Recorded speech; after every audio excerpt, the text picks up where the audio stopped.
Week 5 of the NFL season, we saw Tampa Bay Buccaneers defensive lineman Vita Vea go down with a very graphic leg injury.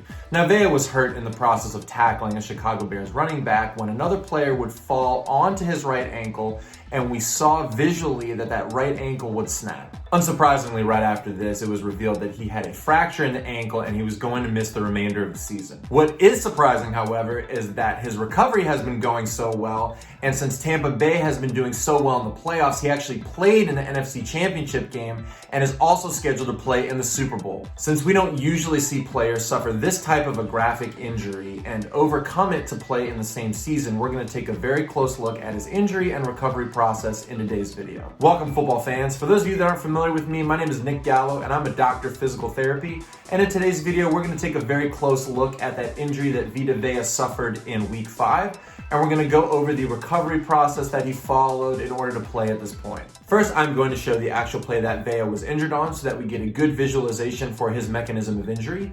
Then I'm going to go over the anatomical structures associated with an ankle fracture. And finally, we are going to compare his recovery timetable to the average timetable for somebody that also has this injury. If you like today's video and you find it informative, please hit that thumbs up and subscribe to the channel because I will be making more videos in the future regarding sports injuries, rehabilitation, and other physical therapy related content.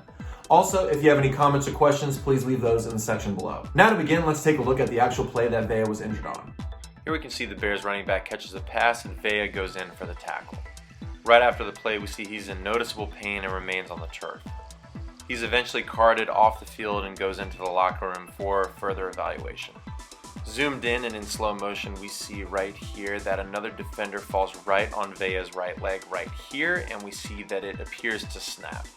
So here I have a model of the foot and ankle, and let's go over some important structures that could be indicated for this type of injury. First, we have the tibia and the fibula bones, and so the tibia is right here. This is a long bone in the lower leg that goes from the bottom of the knee to the top of the ankle. And so if you feel along the inside of your ankle, that will be your tibia bone, and that's a structure known as the medial malleolus.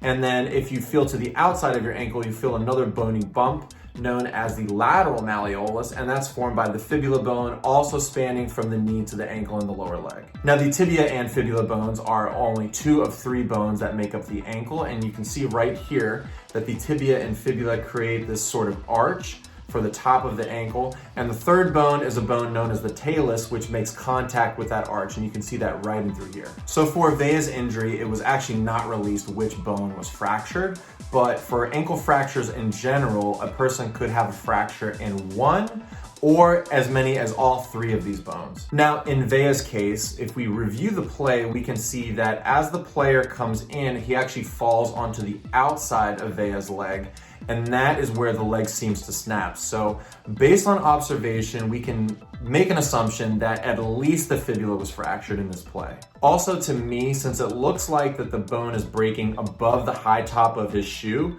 that to me makes it seem that it's much higher than the talus, so the talus is most likely not indicated for Vea's injury. Finally, we have seen cases where the fibula and the tibia both sustain fractures, but if you can see on this model here, you can see that the fibula towards the ankle is actually very thin and very small, and the tibia is actually a lot bigger and a lot thicker, so it takes a lot more force to break that tibia, but we still don't know exactly whether or not the tibia was involved. Now, in cases of ankle fractures, whether or not the fibula or tibia or both are affected, sometimes the bones are so displaced that they will require surgery.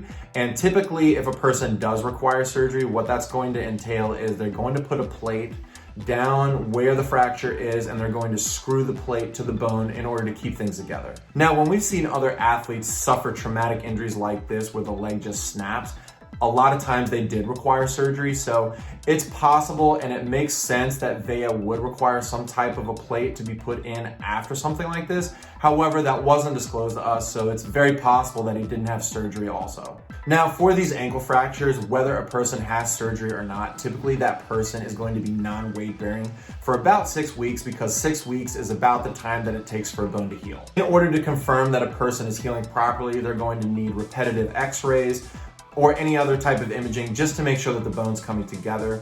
Once things have healed and then the person can start pushing themselves a little more typically we see them in rehab for about 3 to 4 months until they make a full recovery. So if we go back and we look at the specific date that Vea was injured on, he got hurt on October 8th.